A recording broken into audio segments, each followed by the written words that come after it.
engaging microphone for me and engaging microphone for everyone else. We are traveling abroad once again for this next pay-per-view. We are in good old Scotland at the OVO Hydro in Glasgow for Clash at the Castle. This is the second of the Clash at the Castle events, the first one being in Cardiff, Wales. And now, 2 years later, after Punk, or not Punk, what am I saying? After Punk? No, after Drew got punked out by Solo Sikoa, that's what I meant to fucking say. Now we're gonna have to see if Drew gets punked out again by one Phil Brooks himself, assuming he's even there and ready to He's go gonna in the be first place. there. Yeah, You we'll got. see, we'll see. Anyways, it was originally called Clash at the Castle, the original, in reference to Cardiff Castle near the Principality Stadium in Cardiff, Wales. That was WWE's first major pay-per-view and live streaming event to be held in the UK since Insurrection 2003 and in a UK stadium since 1992 SummerSlam. Now here, And Vince never wanted to go back either. well, guess what? They're going back one Yeah. way or another. They are. Anyways, there's no reference to any castles in Glasgow with this event, but this actually marks WWE's first pay-per-view and live streaming event to be held in Scotland, as well as establishing Clash at the Castle as a reoccurring UK event, much like Insurrection was back in the day. It'll air on pay-per-view worldwide, on Peacock in the US as a PLE, and you know where, yeah. Anyways, I'm Coffee Lover 239, and with us is our resident John Moxley stan, Steven. Come on, Steven. Said oi. I He don't said, think it picked it up "Oi, that really?" time. And our resident jokester, Quai Jam. Okay, we need to update my term. Okay, I'm not the resident jokester. I'm the resident expert, context filler, and pro wrestling messiah of the IWC. Me. Why don't I Okay. just say wrestling authority? Did you just say Messiah? No, Oh, don't you fine. even dare! Don't you dare, Dean. Hey, I rise more than a specific material in a toilet. Okay? Hey, you know what? How about I say this? Our resident historian of wrestling Yeah. and jokester, Quai Jam. Not a a jokester. Hey! We know what you do at this point. All right. Let's go. Sheepster is still having a hard time dealing with these getting caught up in the web of crackpot conspiracies about Vince McMahon. And let me make it clear, none of us Tell that like to the people at son of a bitch. TruthCon in episode 2 of season 4 of Oh, and I was just about The to Boys say. that just came out. Oh man, and there he goes. Jesse popped in for a minute, but he's apparently out and said he wouldn't be in, but he's in and out, up and about, so I don't know. Mhm. Hot and cold, fucking hell. Okay. Yeah, I love hot and cold on faucets. All right, let's just not waste any more time. I want to go relax for the night. We have 5 matches on the card, and let's just get into this first one, shall we? It's Bayley versus Piper Niven for the WWE Women's Championship. Now, here it is. On the May 10th episode of SmackDown, Chelsea Green and Piper Niven were unhappy after WWE Women's Champion Bayley said she was looking forward to seeing Jade Cargill in the Queen of the Ring tournament. Cargill was then scheduled to face Niven later that night, and Niven lost. Green and Niven continued to provoke Bayley, and a non-title match between Bayley and Green took place on the May 24th episode where Bayley won. On the next episode, Green and Niven viciously attacked Bayley, and later that night, they both defeated Bayley in a tag team match. Later, Bayley was scheduled to defend the WWE Women's Championship against Niven in the latter's home country at Clash at the Castle in Scotland. So yeah, our first of several different Scots on this card, might I add, and somebody is going to have to lose, aren't we, one way or another? Because I have a feeling one of them is going to go one way. But then again, you got to give at least one Scot a win, but we'll have to save that for last. As for this match, well, I kind of could sort of already see the writing on the wall, but I got to get the gallery's opinion first. So, Dean, who you got? I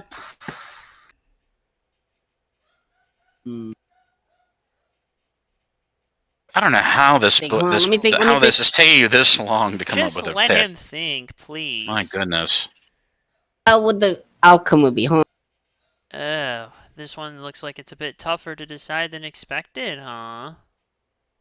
This call gets that sometimes, you know. But on this match of all matches, I'm surprised. Okay,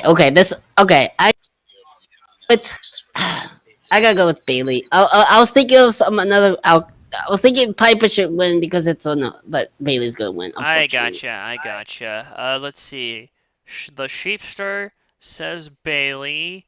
The Jesse says Bailey. What does the Quijam say?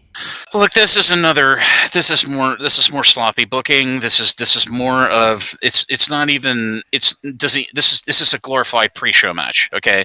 And people who take this seriously are not invested in Piper Niven. They're not even invested in Bailey for all the ridiculousness that this woman just has taken and has not decided to go out on her own to another company and do better.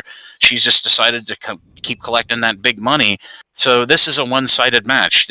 You could have literally put anybody from the roster and the women's roster into this match, and it would be your opening match for this Clash of the Castle too. So I mean, come on. There's no effort in this match being done on the booking end or on the talent's end. Okay, so it's totally going to be Bailey retaining. You have to keep the championship on somebody that people know. You ain't gonna put it on Piper Niven, still dressed up like Angel or 10 of Irish Xena warrior princess. Okay, give me a break.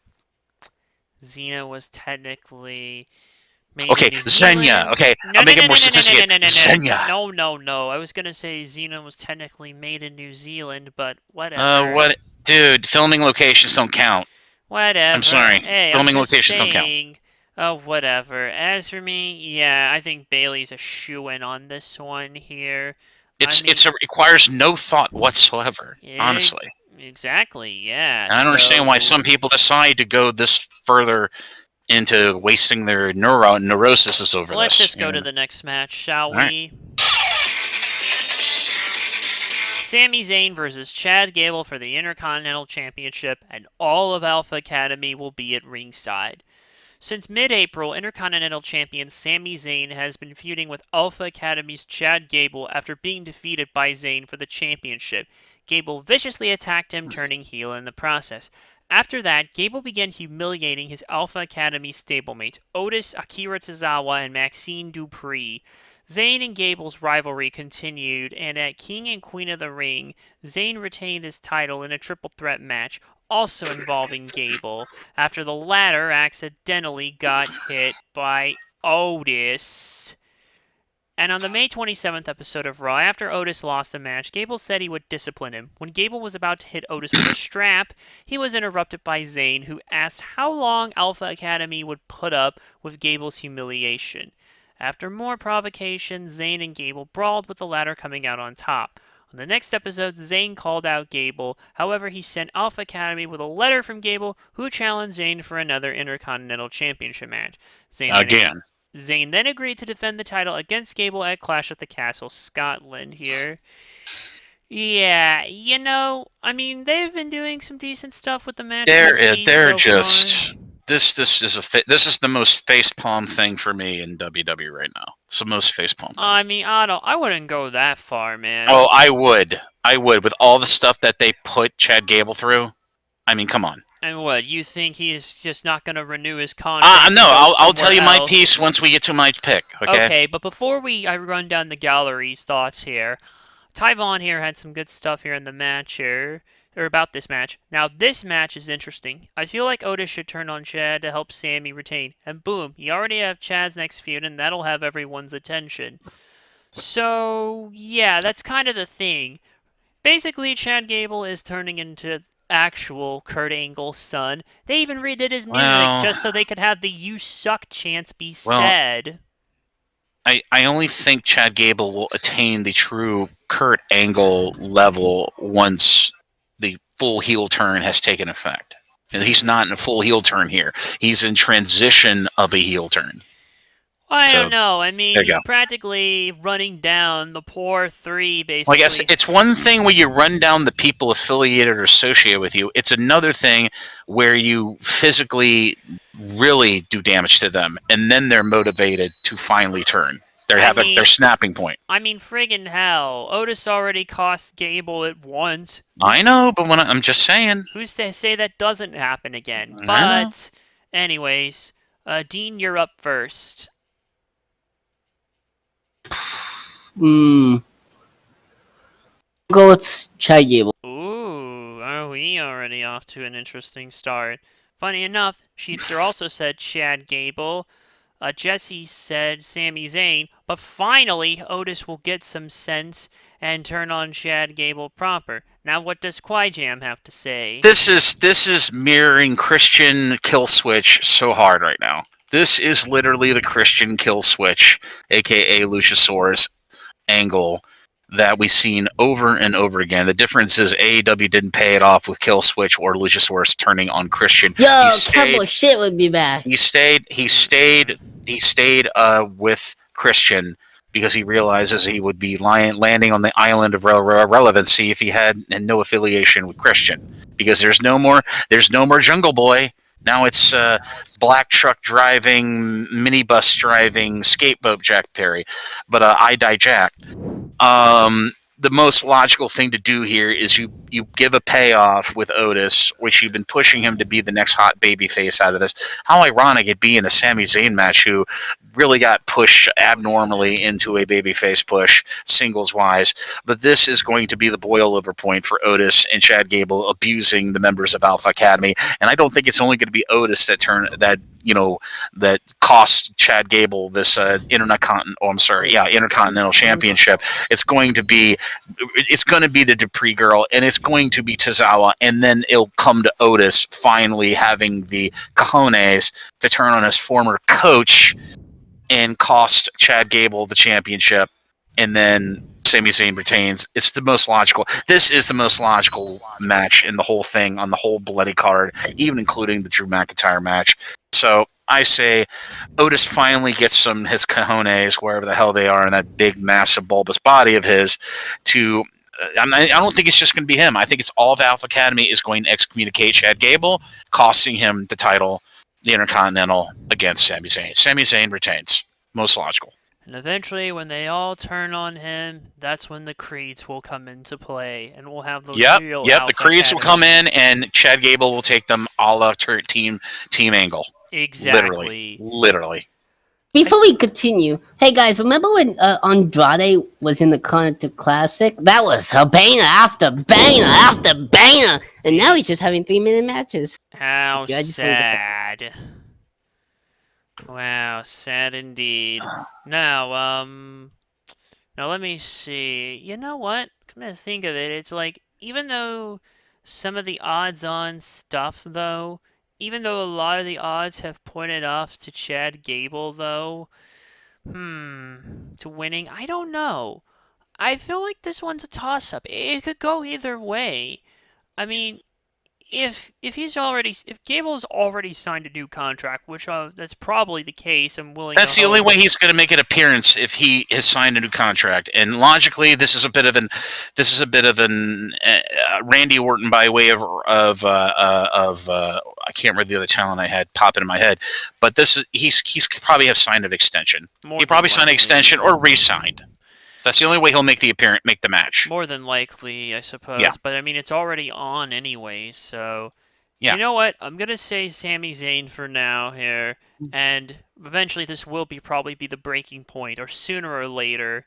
It needs to, they got to pay off this whole thing that they've Sooner or been later. milking. They've been milking. This is not the only thing that they've been milking too hard right now. Okay? Oh, so they need to pay it off. They got to pay it off. And with that, the next match. Cody Rhodes versus AJ Styles in an I Quit match for the undisputed WWE Championship. Come on. Oh, man. Why are we still using the term undisputed? This is one of those matches I don't care about the match, I just care about the ending. What, for what we're on right now, Tyvon? Also, yeah, interrupting to talk about Andrade. Oh, come on, Tyvon. If you were here, well, who knows? Andrade is on a Twitter show, and I don't need to say any more. Alright, let's just get to this match. He's on a Twitter show. At Backlash France, Cody Rhodes defeated AJ Styles to retain the undisputed WWE Championship. On the May 24th episode of SmackDown, Styles met with SmackDown General Manager Nick Aldis to request another championship match against Rhodes, noting he did not have much time left in his career and it may be his last opportunity, but Aldis declined, stating Styles would have to earn it. The following week, he decided to basically go and pull a Mark Henry. Mm-hmm. On the A next, very bad Mark Henry, not even a salmon suit but one involved. nonetheless. On the next episode, angered at Styles, Rhodes accepted Styles' challenge for another championship at Clash at the Castle in Scotland, but as an I Quit match, and Aldis made it official. So yeah, there's been some, Chad versus Sammy about the ending of that. Okay, I got you, man. Now we're here to Cody and AJ. You know, this one has been a little bit of subject of debate around us, like right now, about what should and shouldn't happen, or what some of us want or are thinking about for the most part. But, or some of us are hoping, but, I don't know, man. Honestly, you know shit's gonna be brutal. It's an I Quit match after all. We all know how these go. And it's been a little bit, I think, since we've had one. But yeah, either way, it's time to crank that intensity up to 10 and then some. So, Dean, you're up first. I got Cody Rhodes. And that's what Sheepster says. That's what Jesse says as well, but apparently he's thinking the Wyatt Six actually may interfere. No, after the match. that would not be good. Well, he That would keeps not be good. hoping. If he keeps saying That would it, be what they did with Malachi, the patriarch of the House of Black, going after Cody, his first feud in after leaving the Black and Gold and coming to AEW. I don't like that. well, if he keeps saying it enough, maybe he will will it into existence or something. I don't know. But the thing I think that disputes it Now, is, if they do go that angle, you do it after the match. yeah, that's why he said after Yeah. the match. Okay, I indeed. didn't hear that part. I thought he said No, I during said the match. after the match. Pay attention, man. And no, the thing though, It's WWE. This comes with the territory. but to what I say as well, because okay, look, and the thing here with it though, here's the thing with this, the next clue that picked up was on the 17th, essentially, like that was the previous QR code before the one that dropped tonight. That linked to the 17th of this month, which is when the next Raw is going to be. Yeah, but then they did but then they did a countdown, so we now knew it was going to be the first Raw after Clash at the Castle. Yeah, anyways, where was I? Okay, before I get to my thoughts, Tyvon said, I hate to sound like a downer, but I hate this feud so much. Cody picked up the biggest win in his entire career, and his first two defenses forced random with no story, and now this. Well, for your sake, I hope this is the last time these two go at it for a good while. This is an I Quit match after all, so you know that's gonna carry some weight to it, man. As for me, oh, wait a minute. Did I ask for you, Quiet Jam? Or I don't remember. No, you didn't. Oh, fuck. Okay, yeah. Sheepster said Cody. Dean said Cody. Yeah, Jesse said Cody. White Six interfering after the match. Now you. Yeah, well, I just don't see. Like I said, like I just previously noted, if they go with Wyatt Six targeting Cody, which could be very provocative, and not saying that the ooky spookiness does not match the country that they are in right now, because Scotland, Macbeth, ooky spooky stuff, it kind of matches each other. But they're saving that for the first Raw out. Now, if they do decide to target Cody, it'll work on Raw, but it will not work on Clash at the Castle. You can't have them come out and make their grand debut and then take turns beating the living hell out of Cody. Now, I still think this is a one-sided match, dude. AJ Styles' career in WWE has been checkered. There's nothing memorable except the Boneyard match. He's literally done the same thing as a face and a heel. So the logical booking here is Cody. No, there's no challenge here. AJ is going to do phenomenal forearms after phenomenal forearms in black jeans, looking like basically WWE's version of the scapegoat Jack Perry. Think about that one. Talk about that parallel. So yeah, Cody Rhodes retains, no challenge. Yeah, you're probably right about that, Quiet Jam. Yeah, I mean they aren't gonna have Cody drop that belt probably until we get to Mania 41. To whom? Till time travel is possible for Cody to go back in time and beat Bret Hart. No, no, no. Yes. No, You know no, you want to no. see it. Hounds of Wrestling here says Scottish Alliance will help. Okay, save your thought. We'll save that thought and we'll come back to that here when we get to that match. We have one more match we have to before we get to that, and it's a damn filler match. Bianca Belair and Jade Cargill versus Alba Fire and Isla Dawn versus Shayna Baszler and Zoe Stark.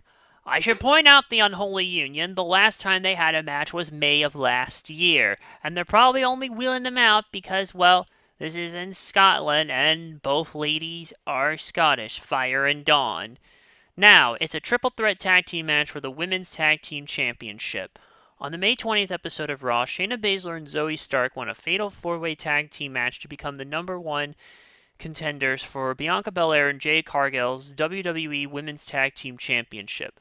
The following week, Alba Fire and Isla Dawn mocked Baszler and Stark, saying they had never beat them. On the next episode of Raw, Baszler and Stark called out Belair and Cargill. After some mocking, the title match took place, but ended in a disqualification win for Belair and Cargill after Fire and Dawn interfered. On that week's SmackDown, a brawl broke out between the three teams, so later Belair and Cargill spoke with SmackDown. Smoked? They smoked? No, I missed that part of it. Freudian slip, motherfucker. Okay, later, Dean and... now what? He said Dean! Stop Wow. it! Okay. No.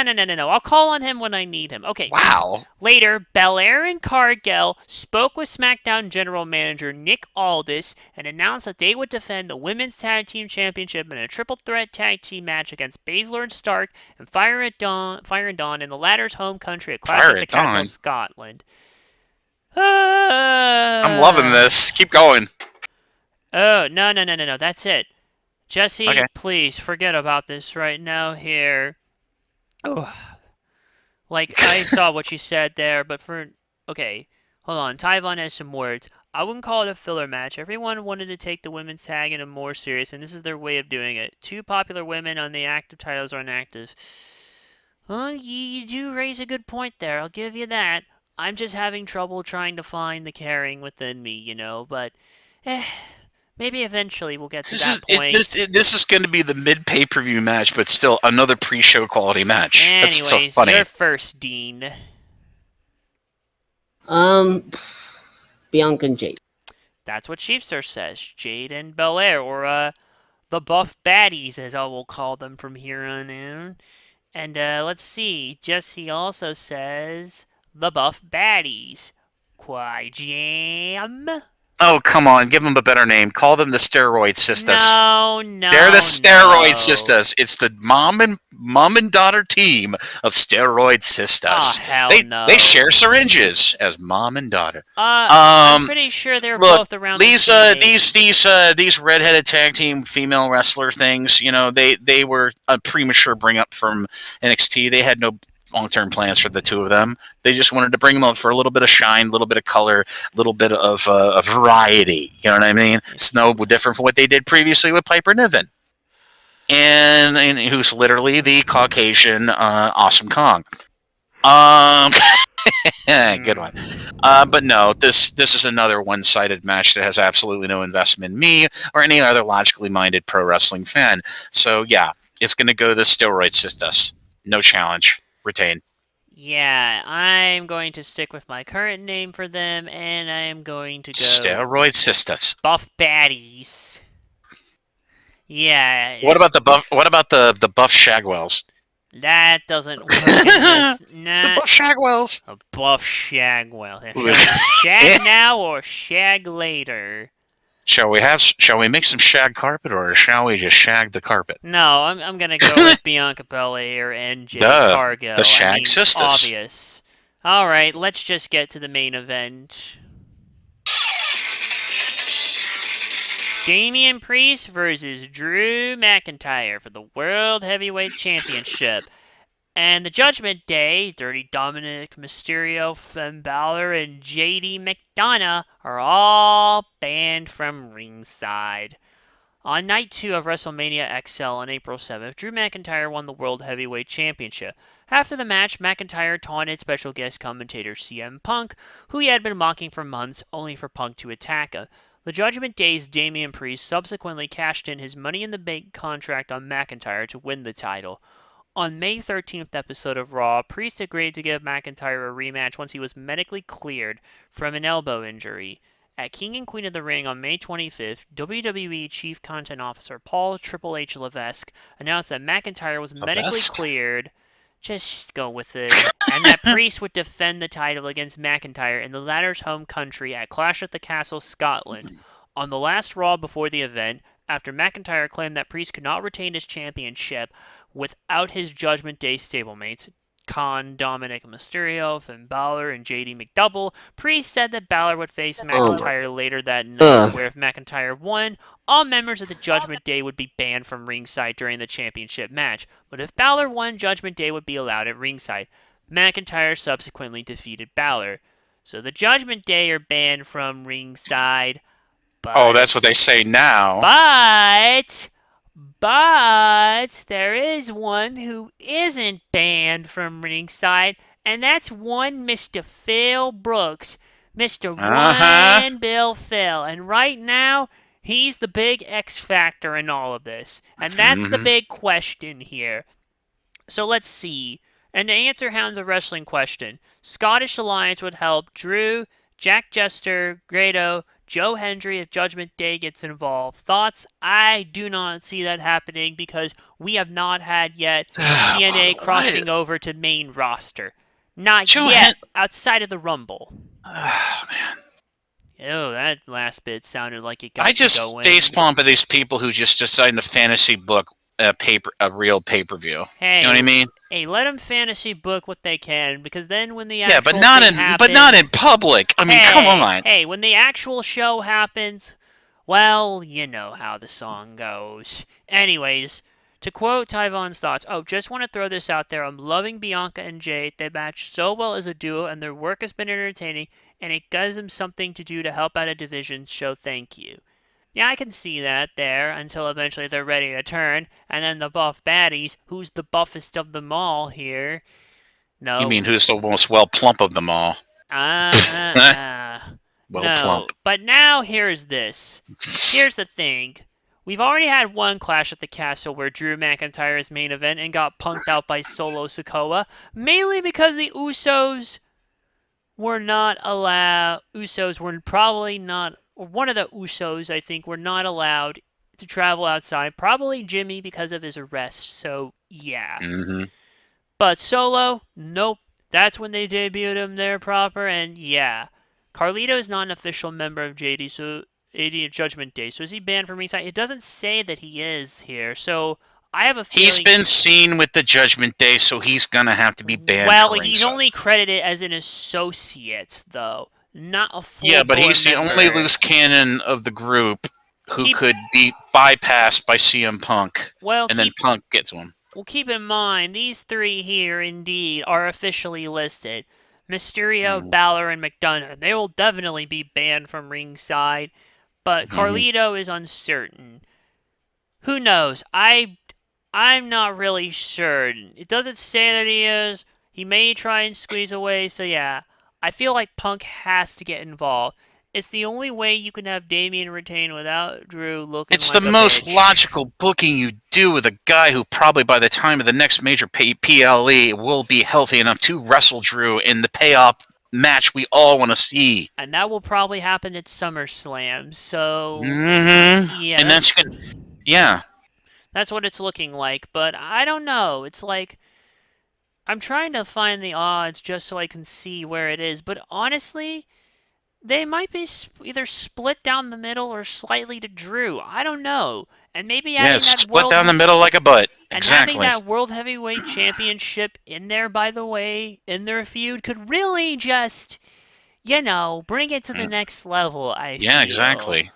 Anyways, Dean, you're up first. I got Damien. I see. Sheepsoro says Drew, and he says Joe Hendry and Punk are gonna be there. Joe Hendry, no. Punk, yes. Also, Jesse says Damian Priest due to one Bill Phil's interference. So now, Quad Jam. This is the only match that people should be concerned with. They should care about, because the Judgment Day has been the flattest faction since the first permutation of the bloodline, and they have absolutely done nothing with them. I mean, Dominic got his cornet kind of heat, but other than that, there has not been any remarkable features of this group. And they just threw this title, this world heavyweight title, simply onto Damian Priest as a seat filler. This guy never was a champion, never will be a champion. I'm sure people could argue with me, well, he deserves it. How does a guy who barely has any charisma or any character, and it's been called transsexual Undertaker, bisexual Undertaker, deserve a title? This is a participation trophy kind of mentality here, okay? And Damian Priest is flat. He's absolutely flat. It's like if Roman Reigns just lacked everything. Like he got deflated. And this is all that was left over. A guy at ringside doing impressions of Native American bow and arrow skills, okay? He's never been good. I remember when he was a punishment to watch. Remember that? Punishment Martinez? Yeah. He was at the original All In, too. So let's remember that. He was in the above-budget Battle Royal to get a shot at the whatever it was. I can't remember. And I dijack. So this is the most commonsensical match, the one that only wants to care. But what I think they could do to make this way interesting is that Punk comes out. No Judgment Day is going to be interfering in this thing. If they do, it's probably going to be either McDonough or Dominic, but they're going to be Carlito. Yeah, Carlito does not. No, Carlito, no. He's just nobody cares. Okay, you got to have people out there that people know. Carlito has just been whatever. But I think the logical thing we do here is Punk comes out and pretends he's going to turn on Drew.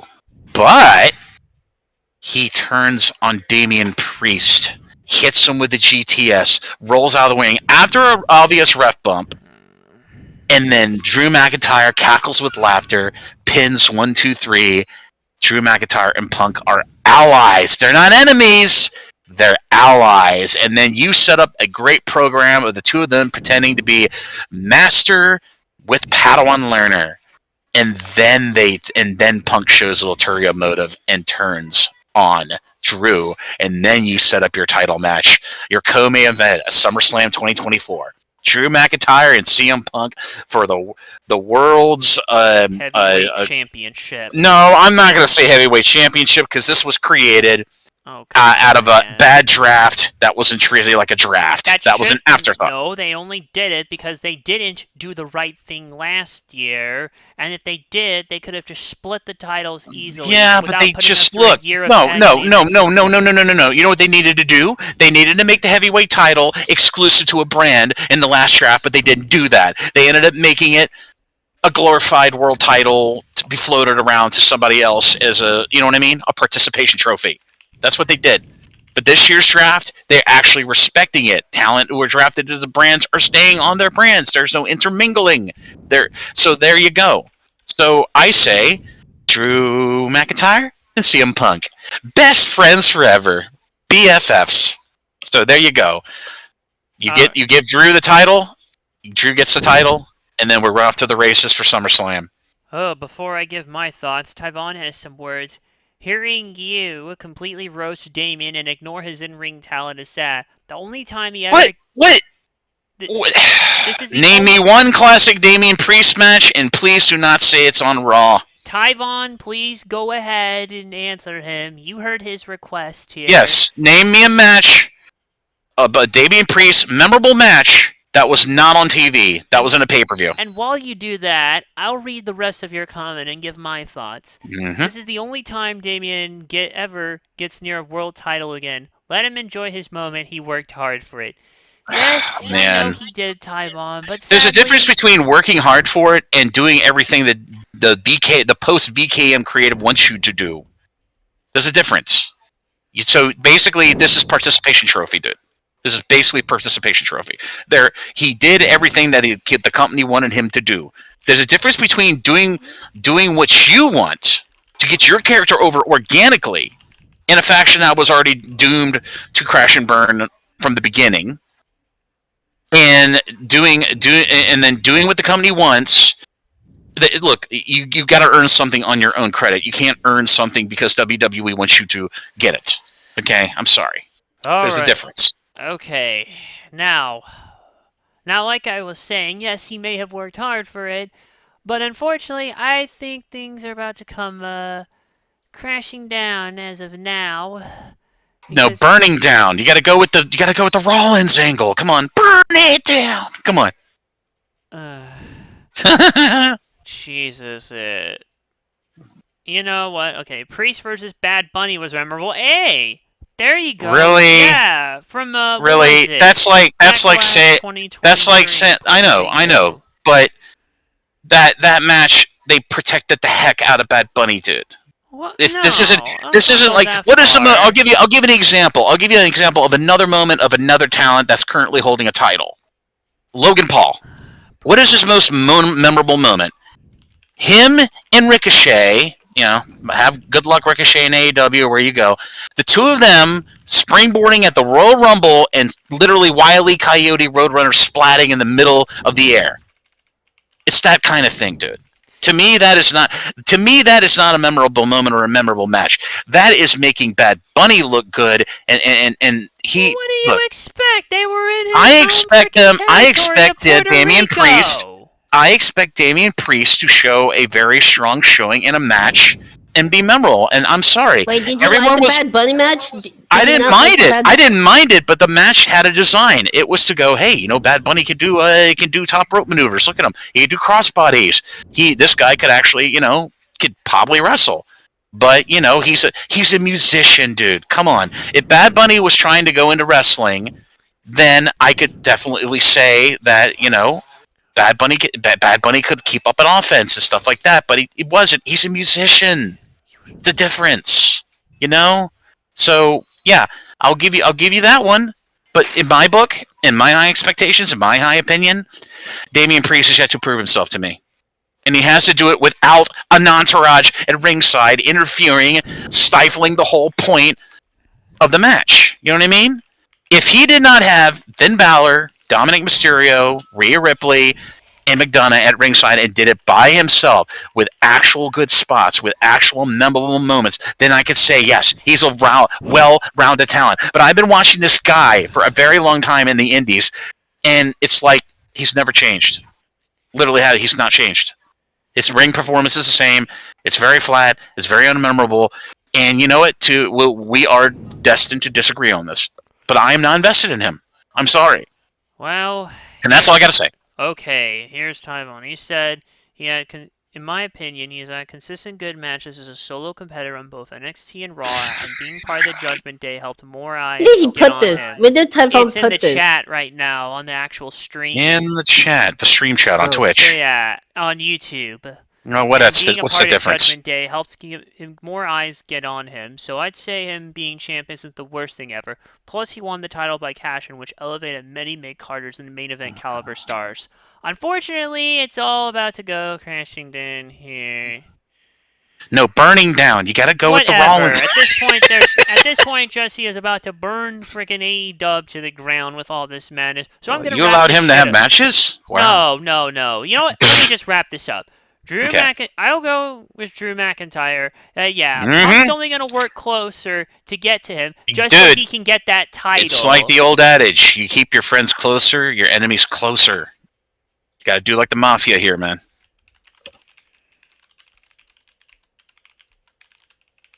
Hello? Hold on a second here. I have to get home. I'm having to juggle too much right now. And that was the last match, so I'm just going to close it down, and this is it. Right now, we have at least our next WWE pay-per-view we will have Money in the Bank, and we'll also have Oh NXT, God. and we'll also have NXT Heat Wave as well that same weekend. But that won't be for about another 1, 2, 3 weeks or so, 3 weeks. give or take. In 2 weeks or so, we will have Forbidden Door, which doesn't really feel as special as it used to, if I'm being Well, honest. I think what AEW is going to do, which they've always done leading to these pay-per-views, they give us these surprise great dream matches booked like literally at the 11th hour before the show rather than book it like dynamites and rampages and collisions ahead of advance. You know that's how Tony Khan operates, you know? So he will be announcing some dream matches here, like leading the week to the pay-per-view. Yeah, That's the his week that's his two. pattern. That's his pattern. The week So two, huh? Implying that there's and already not a and shit. may I note this will be the first Forbidden Door where we potentially have Pro Wrestling Noah and Stardom participation and CMLL too. All properties of New Japan.